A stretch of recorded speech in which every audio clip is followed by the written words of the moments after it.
नमस्कार, live series देख रहे हैं आप और मैं हूं आपके साथ रिया। आज हमारे साथ डॉक्टर निशिकांत कुमार मौजूद है। डॉक्टर साहब बिहार की जाने मानी हड्डियों से जुड़े रोगों के विशेषज्ञ हैं। तो डॉक्टर साहब बहुत बहुत स्वागत है आपको हमारे चैनल में। Thank you. डॉक्टर साहब आजकल जो है रोबोटिक या फिर बात करें कंप्यूटर नेविगेशन नी रिप्लेसमेंट के बारे में, तो बहुत सारी भ्रांति फैली हुई हैं। इसके बारे में मैं चाहूँगी कि आप बताएं ये कि कैसे लोग जो है इसके भ्रम में पहुँच रहे हैं। देखिए, पहली बात तो नी रिप्लेसमेंट जो होता है, इसे करने की बहुत सारे मेथड्स होती हैं करने की। नॉर्मली इसको करने का 3 मेथड माना जाता है। फर्स्ट इज़ कन्वेंशनल, जिसमें कि हम लोग कुछ जिग के थ्रू इसको करते हैं। दूसरा होता है कंप्यूटर नेविगेशन के थ्रू, और तीसरा होता है रोबोटिक नी रिप्लेसमेंट कहते हैं। तो समय समय के साथ एक तरह का एक मार्केटिंग गिमिक लोग निकालते रहते हैं। मार्केटिंग करने के डिफरेंट तरीके ईजाद किए जाते हैं अपनी प्रोडक्ट्स को बेचने के लिए।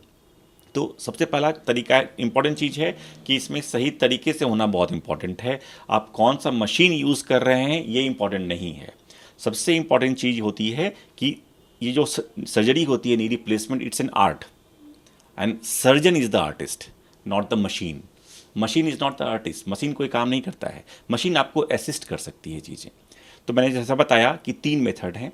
कन्वेंशनल टेक्निक होती है, उसमें कुछ जिग्स के थ्रू सर्जन असेस करते हैं सॉफ्ट टिश्यू बैलेंसिंग को। पहली बात समझिए, जो नी रिप्लेसमेंट होती है ये कोई बोनी सर्जरी नहीं होती है, कोई हड्डी का बहुत ज़्यादा काम नहीं होता है। इसमें सबसे इंपॉर्टेंट चीज़ होती है जो घुटने के अराउंड जो लिगामेंट्स या मसल्स होती हैं उसको आप बैलेंस कैसे करते हैं। आपका घुटना जो टेढ़ा हो जाता है उसको कैसे सीधा किया जाता है। तो इस मोस्टली सॉफ्ट टिश्यू सर्जरी और जितनी भी अदर मेथड्स होती हैं वो सब बोन्स पर काम करती हैं। वो सॉफ्ट टिश्यू बैलेंसिंग को कभी कैटर नहीं करती हैं। सॉफ्ट टिश्यू बैलेंसिंग का काम करना सर्जन का होता है। सर्जन उसको असेस करता है और उसको बैलेंसिंग करता है। एनीवे, तो 3 टेक्निक होती हैं। कन्वेंशनल टेक्निक, जिसमें कि आप एक जिग के थ्रू आप बोन कट्स लेते हैं। दूसरा टेक्निक होता है नेविगेशन, कंप्यूटर नेविगेशन कहते हैं। उसमें क्या करना पड़ता है, आपके घुटने के ऊपर और नीचे वाले पार्ट पे कुछ ट्रैकर्स लगी होती हैं, जिसके थ्रू आप कंप्यूटर पे एक फीडबैक देते हैं कि आपको जो एंगल कट करनी है वो कितनी डिग्री पर कट करनी है। उसके भी 2 तरीके होती हैं, एक पिंड कहते हैं, एक पिनलेस कहते हैं। पिंड का मतलब होती है फीमर और टिबिया में 2 पिन लगती है, जिसके थ्रू आप एक सिग्नलिंग करते हैं। दूसरा होता है पिनलेस, जिसमें कि पिन की भी ज़रूरत नहीं पड़ती है और उसमें इस तरह की आईपॉड आती है।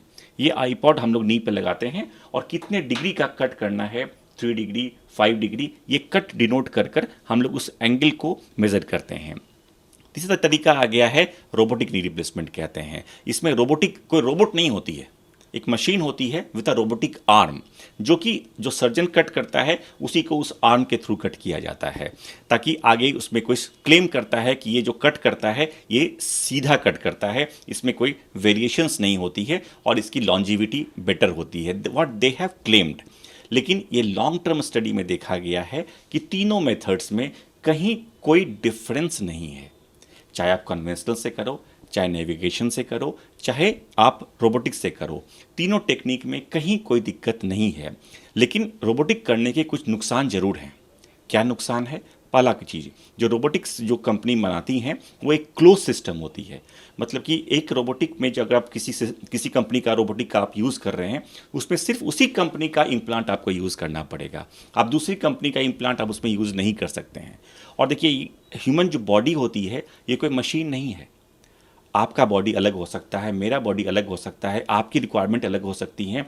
ये हर घुटना अलग होता है और हर घुटने की रिक्वायरमेंट, हर पेशेंट की रिक्वायरमेंट अलग होती है। आप उसको एक फिट फॉर ऑल नहीं कह सकते हैं। तो हर पेशेंट को हमें अलग तरीके से कटर करना पड़ता है। किसी में कुछ स्टेम लगानी पड़ती है, किसी में कुछ वेज लगानी पड़ती है, और ये हमें ये रोबोटिक सिस्टम अलाउ नहीं करती है। आपको वही लगाना है जो वो सिस्टम अलाउ कर रहा है आपको। तो इस चक्कर में बहुत बार दिक्कत भी होती है, first thing. Second, cost is a factor, थोड़ा कॉस्ट भी ज़्यादा लगता है। खैर, cost is totally secondary thing. सबसे इंपॉर्टेंट चीज़ें हैं जो नॉर्मली हम लोग नी रिप्लेसमेंट 30 से 35 मिनट में कर लेते हैं, अगर आप रोबोटिक करने जाएं उसी को 2 घंटे में करेंगे। तो टाइम समझिए कितना डबल लगता है। अगर टाइम बढ़ रही है तो इसी के प्रोपोर्शन में कॉम्प्लिकेशंस का रिस्क, खासकर इन्फेक्शंस, थ्रोम्बोइम्बोलिज्म, जहाँ की कभी कभी खून का थक्का बनता है और वो जाकर सीधे सीधे हार्ट को ब्लॉक कर सकता है। तो ये सब फेटल हो सकता है कॉम्प्लिकेशंस। तो इस रोबोटिक के चक्कर में हम लोग अपनी कॉम्प्लिकेशंस की रेट को भी बढ़ा रहे हैं। तो ये एक तरह का मार्केटिंग गिमिक है। इसको करने का आज तक लॉन्ग टर्म स्टडी आ गई है, किसी तरह का कोई नुकसान नहीं है। हाँ, लेकिन कंपनियां अपनी प्रोडक्ट को बेचने के लिए हर दिन मार्केट में कुछ ना कुछ नया लाकर एक तरह का क्लेम करते रहती हैं, ताकि ये एक तरह का पब्लिक प्रोपेगेंडा फैलता रहे। तो मैं फिर रिकमेंड करूंगा कि ये टेक्निक के चक्कर में नहीं पड़नी है। You should trust your surgeon. जिस व्यक्ति पर आप भरोसा कर रहे हैं अपने सर्जन पर, उस पर भरोसा करें, मशीन पर भरोसा ना करें। तो सर, जैसा कि आपने रोबोटिक टेक्निक के बारे में बताया और नॉर्मल जो आपने बताया कि समय कम लगता है, समय के अलावा अगर बात करें तो फ़ायदे पेशेंट को ज़्यादा किस में है? मैं वही बताया ना कि सब में बराबर है। उस सर्जन पर डिपेंड करता है कि वो किस में वेल वर्स्ड हैं, पेशेंट के हित में क्या है वो उसको। मेरे पास I have all the techniques. मेरे पास कन्वेंशनल टेक्निक भी करता हूँ, नेविगेशन भी करता हूँ, पिंड भी, पिनलेस भी, robotics, everything I have been trained in this.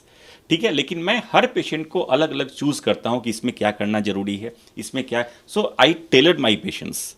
मैं एक ही नहीं कि हमको सब में यही करना है, ऐसा कभी नहीं करना चाहिए।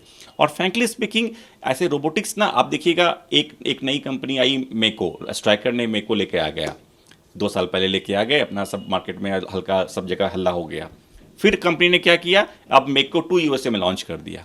तो कंपनियां इस तरह का न्यू प्रोपेगेंडा हर 2-2 साल में करते रहती हैं कि ये बेटर है। फिर देखिएगा, हम लोग कहते हैं स्कॉट्स पैराबोला, आप देखिएगा हर किसी नई चीज़ का शुरू में खूब हल्ला होता है कि ये सबसे बढ़िया चीज़ आया है मार्केट में, लोग उसके पीछे भाग पड़ते हैं। फिर देखिए कुछ दिनों के बाद फिर रिपोर्ट आती है कि नहीं, ये उतना अच्छा नहीं है, अब दूसरा जो नया आया है वो बेहतर है। तो इस चक्कर में नहीं पड़ना है हमें। ये एक तरह का मार्केटिंग प्रोपेगेंडा अपने आप को इस्टेब्लिश करने के लिए लोग यूज़ करते हैं, लेकिन इस्टेब्लिश होने के लिए किसी मशीन का सहारा लेना पड़े, वो क्या इस्टेब्लिश हो पाएगा। इस्टेब्लिश होने के लिए आपको अपनी काबिलियत पर भरोसा होना चाहिए, और सर्जन वही सही है जो किसी भी सिचुएशन में आपकी जितने भी ऑपरेशन तो कर ही रहे हैं, लेकिन उसके जो कॉम्प्लिकेशंस हो रही है उसको हैंडल करने की क्षमता होनी चाहिए। That is a good surgeon and a great surgeon. तो शुक्रिया डॉक्टर साहब, जो आपने इतनी सारी जानकारी दी है, लोगों की जो धारणाएं हैं उसको दूर किया, उसके लिए बहुत बहुत शुक्रिया। Thank you.